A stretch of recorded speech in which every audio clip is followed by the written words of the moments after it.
Mungkin kita bertanya, kenapa kita memulai pembangunan dengan menceritakan akar kebudayaan?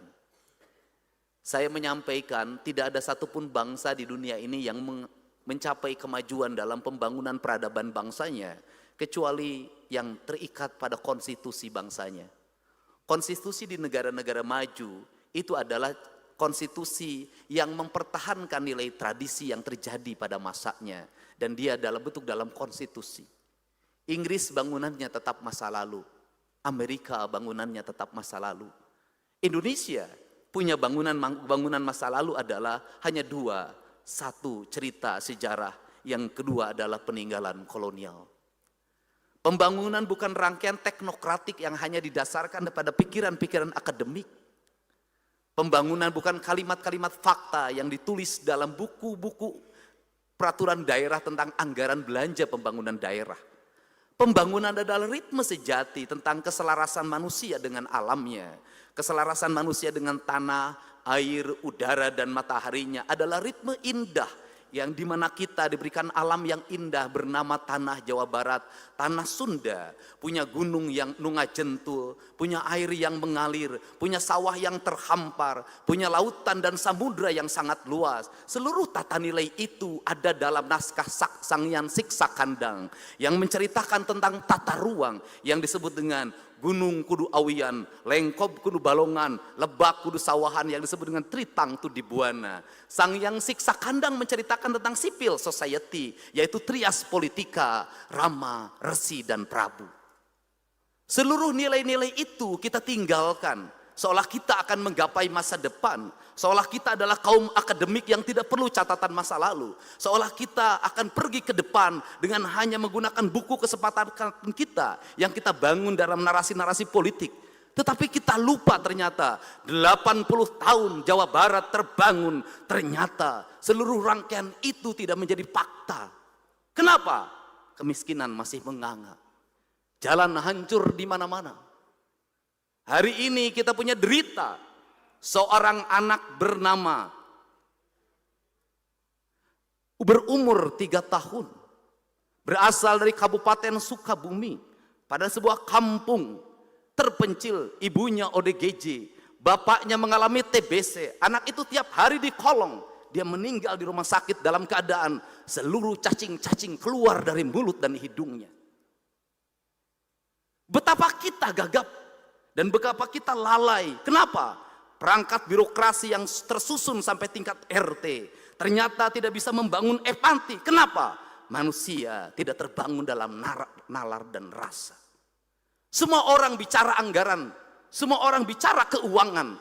Dia lupa bahwa di balik anggaran ada rasa dan cinta yang bisa mengadakan yang ada, mentiadakan yang tiada. Kerangka itu adalah koreksi diri. Dan saya memutuskan terhadap desa itu memberikan hukuman. Saya tunda bantuan desanya karena desanya tidak mampu ngurus warganya. Kerangka ini harus dibangun. Kenapa? Kita bertugas mengemban amanah, titah dari Allah. Seluruh titah dari Allah harus kita pahami apa yang kita lihat dalam rangkaian peristiwa alam. Maka cerita Jawa Barat yang dulu bersama Banten pasti dimulai dari Tarumanegara. Tarumanegara menceritakan tentang apa? Tarumanegara menceritakan tentang kepemimpinan yang mengelola air. Kepemimpinan yang mampu mengelola sumber daya sungai yang mengelilingi daerah Bekasi yang diawali dari Bogor. Maka Tarumanegara menceritakan tentang peradaban air, di mana kepemimpinan mampu menguasai hulu sungai dan daerah aliran air, serta muara yang pada akhirnya bisa menguasai lautan utara.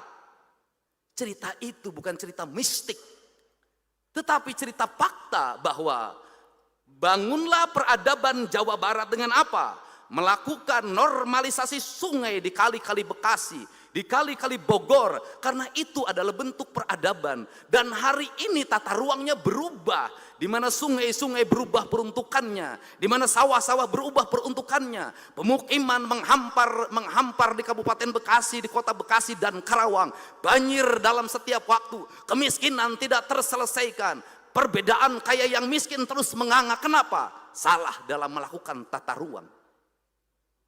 Litbang Kompas mengatakan salah satu titik kelemahan dari kepuasan 85% adalah dua hal. Pertama adalah ekonomi, yang kedua adalah lapangan pekerjaan. Lapangan pekerjaan terjadi, berebutannya di daerah industri. Kenapa itu terjadi? Karena kita lupa membangun konektivitas antara pendidikan dan lingkungan, pendidikan dan industri, antara dunia IT dengan keadaan masyarakat. Apa yang menjadi kelemahan masyarakat Jawa Barat? Matematika dasarnya lemah, sehingga ketika seleksi mereka kalah. Kerangka itu maka bergeser. Orang bercerita tentang Galuh. Cerita tentang Galuh bercerita tentang apa? Bercerita tentang bagaimana sebuah Tatar Selatan dibangun dalam kekuatan empati publik, di mana ada heroisme, pengorbanan seorang manusia demi kemanusiaan, demi keadilan, yang pada akhirnya Galuh menceritakan tentang apa? Persenyawaan antara utara dan selatan. Persenyawaan antara budaya pegunungan dengan budaya pesisir. Dan kemudian ada kesadaran kolektif tentang Pakuan Pajajaran. Kemudian di situ bicara tentang apa? Tentang budaya menulis di atas batu. Budaya menulis di atas batu mencerminkan apa? Sang Hyang Siksa Kandang mengatakan, Rama itu perumpamaannya itu seperti tanah.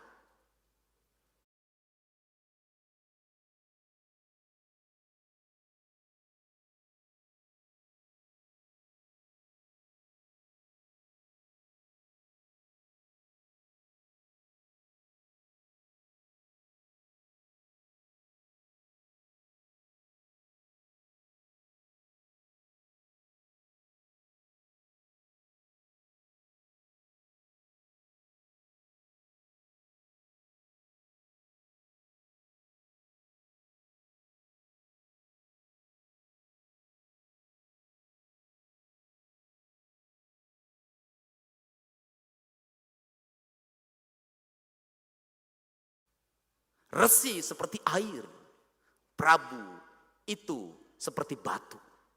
Maka gurat Rama adalah civil society, keluarga yang harmonis adalah gurat tanah. Kepemilikan hak atas tanah adalah kekuatan sendi yang utama bagi sebuah masyarakat civil society. Gemah ripah, repeh rapi. Tidak mungkin civil society itu menguasai sebuah wilayah dan dia tidak memiliki hak pemukiman.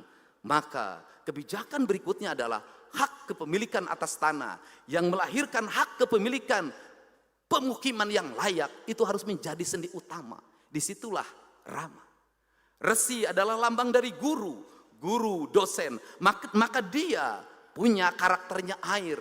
Dia jernih, dia menenangkan. Kemudian dia mensucikan. Seluruh rangkaian itu ada dalam piranti-piranti independensi pendidikan. Independensi yang harus dibangun, di mana guru tidak boleh berpihak pada apapun, maka guru berpihak pada satu, kebenaran yang objektif. Kemudian Prabu, maka Prabu itu adalah gurat batu, maka dia menulis dalam batu, meskipun menulisnya sulit. Meskipun banyak tantangan yang dihadapi, meskipun ada gelombang penentangan yang berlangsung, tetapi seorang Prabu harus punya keyakinan bahwa yang dia tuliskan adalah bukan untuk dirinya, yang dituliskan bukan untuk popularitinya, yang dia tuliskan bukan untuk elektabilitinya, yang dia tuliskan adalah cerita catatan masa depan di mana kepemimpinannya menjadi legacy bagi pewarisan kepemimpinan ke depan. Lahir orang yang tercerdaskan lewat tulisan itu. Maka itu ada dalam cerita Galuh Pakuan. Kemudian kita akhirnya memasuki sebuah era di mana Kacirbonan menebarkan sebuah nilai baru. Nilai menyempurnakan tradisinya orang Jawa Barat yang memiliki spirit silih asa, silih asih, silih asu. Nu jauh urang deketkeun, geus deket urang layetkeun, geus layet urang pahetkeun, geus pahet silih wangikeun. Sebuah nilai yang dia terbangun dalam harmoni Tatar Sunda. Tetapi ada nilai syar'i yang harus disempurnakan. Maka cipta rasa, sirna rasa, menyempurnakan rasa yang dimiliki oleh orang Sunda. Yang terdiri dari entitas-entitas yang hari ini memiliki keragaman dalam kebudayaan. Karena rasa, maka rasalah sebagai sendi utama untuk mengayuh pembangunan yang melahirkan gelombang kepemimpinan Sumedang Larang, Subang Larang. Sebuah nilai yang kita memasuki era POC, kita memasuki era kemerdekaan, maka sintesanya adalah pembangunan tidak bisa didasarkan hanya pada pikiran teknokratik. Dalam bahasa kebudayaan, pembangunan tidak hanya mengandalkan saringseknya iket, tapi pembangunan harus dibangun dalam kekuatan kancing caringcingnya kancing. Apa itu? Pembangunan bukan hanya mengandalkan intelektual cohesion, tetapi pembangunan harus dibangun dalam piranti emosional cohesion dan spiritual cohesion. Seluruh nilai-nilai itu adalah sistem nilai pendidikan yang diajarkan dalam ajaran Pancawaluya. Maka manusia Sunda itu adalah manusia yang cager, bager, bener, pinter, singer. Maka Pancawaluya harus dibangun dalam sebuah gerbang. Maka hari ini pemerintah Provinsi Jawa Barat mengedepankan sebelum masuk ke Pancawaluya, maka kita harus masuk ke wilayah gerbang Pancawaluya. Maka gerbang itu bertujuan mengantarkan sebuah nilai ajaran yang pada akhirnya manusia Sunda, manusia Jawa Barat itu apa? Kaluhur sirungan, kahandap akaran. Kerangka inilah pijakan pembangunan yang kita tata. Pembangunan harus mampu melahirkan sirung, yaitu tumbuhnya benih-benih baru, tumbuhnya bunga baru, tumbuhnya buah baru, melahirkan metamorfosis ke depan. Itu yang disebut dengan kiwari, bihari, jeung poe isu. Maka sains adalah pendekatan, maka teknokratik adalah pendekatan, maka teknologi adalah pendekatan. Tetapi seluruh pendekatan itu akan mengalami perubahan dalam setiap waktu. Maka orang Sunda mengatakan, mi indung ka waktu, mi bapa ka zaman, pindah cai, pindah tampian. Kerangka ini tidak bisa berjalan kalau apa? Kalau kehandap teu akaran. Karena kehandap teu akaran, maka pembangunan kita harus menginjak bumi. Tidak penting dipuji orang, tidak penting bagus dalam tayangan, tidak penting reka-reka gambar dibuat-buat di media sosial, tidak penting. Yang harus kita ceritakan adalah fakta yang sebenarnya, bukan pembangunan kamuflatif. Kalau pendidikan dasar di kita masih bermasalah, katakan bermasalah. Kalau masih ada anak SMP yang tidak bisa baca tulis, katakan itu terjadi. Kalau ada kematian ibu yang melahirkan, kematian anak, katakan itu terjadi. Kalau masih HIV-nya meningkat, katakan itu terjadi. Untuk apa? Agar kita bisa meraih sintesa. Maka seiring dengan perkembangan media sosial, di mana rakyat Jawa Barat hari ini mengenal TikTok, hari ini kita bisa melihat fakta. Setiap hari rakyat bercerita apa? Bercerita tentang air bersih yang sulit didapatkan. Bercerita tentang apa? Gedung-gedung sekolah yang mau roboh tanpa toilet. Bercerita tentang apa? Jalan-jalan pemukiman yang rusak. Jembatan-jembatan yang mau roboh. Anak-anak menyeberang sungai Citarum menggunakan rakit. Anak-anak bergelantungan di kawat-kawat pengikat di Garut dan di Sukabumi hanya untuk sekolah. Itu cerita fakta kita. Dan seluruh fakta itu lahir lewat apa? Kesadaran publik warga untuk menceritakan apa yang terjadi di tanah Jawa Barat ini. Untuk itu demokrasi yang dibuka, media sosial yang terbuka harus melahirkan apa? Harus melahirkan pemimpin yang peka. Harus melahirkan apa? Birokrat yang dia sidik sakti, indra waspada. Apa itu? Harus melahirkan birokrat panca sampurna. Celikna ngadangu, irungna ngangse, panona awas, letahna ngucap, hatena ikhlas. Maka konektivitas para birokrat untuk melihat Perkembangan yang terjadi di jagat media sosial adalah kepekaan untuk membaca situasi. Para kepala desa harus membuka ruang rumahnya untuk dikunjungi warga dalam setiap waktu. Tidak bisa warga harus datang dari ujung Garut, ujung Sukabumi, ujung Cirebon, terus-terusan ke Lembur Pakuan. Mereka terlalu jauh untuk berjalan. Para camat juga harus membuka diri, membuka ruangnya. Terkoneksi dengan para bupatinya yang harus handphonenya menyala. Terkoneksi dengan gubernurnya. Maka kita bisa berjalan seiring dan sejalan. Sarendek, saigel, sabobot, sapihanean. Kacai jadi salewi, kadarat jadi salogak. Kalimat sa itulah kalimat jamak menjadi tunggal. Jamak artinya apa? Kita ada ragam partai politik. Kita ada ragam daerah.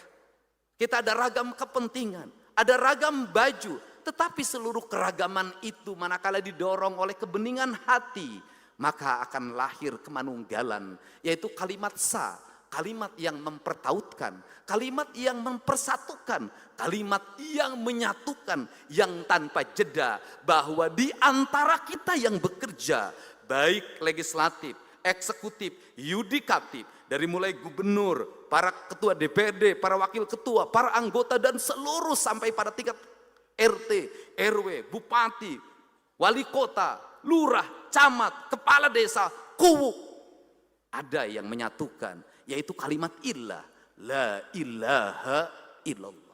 Kalimat ilah itu adalah kalimat keikhlasan. Bahwa kita bekerja bukan untuk partai.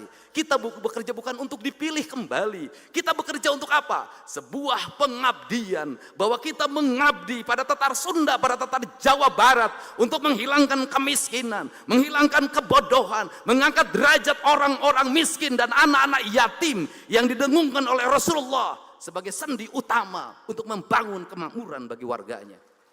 Inilah kerangka pijak, inilah yang harus dibangun di antara kita. Kita membangun bukan untuk 5 tahun. Kita membangun bukan untuk 10 tahun. Kita membangun bukan untuk kita. Kita membangun untuk masa depan anak cucu kita. Kita dititipi Gedung Merdeka ini hasil karya kolonial.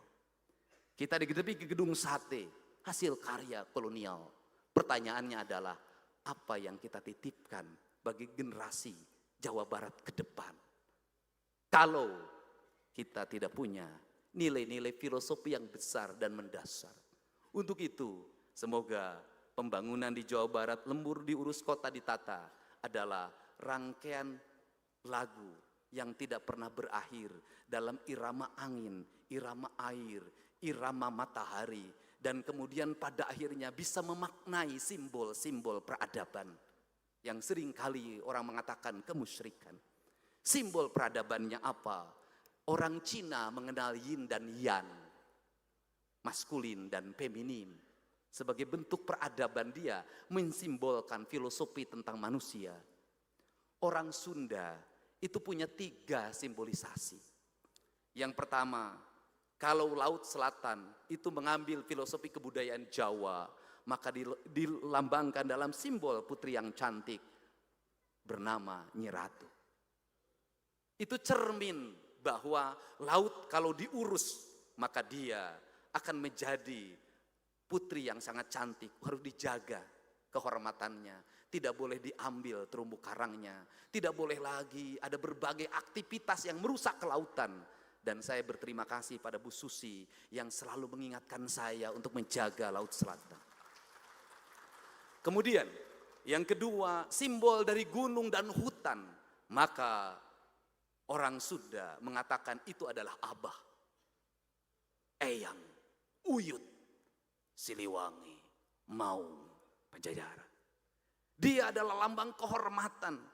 Gunung tidak boleh ditukar. Maka seluruh kehormatannya dijaga dalam simbolnya. Kenapa? Karena kemuliaan, ketentraman, dan kenyamanan rakyat Sunda tergantung bagi gunungnya.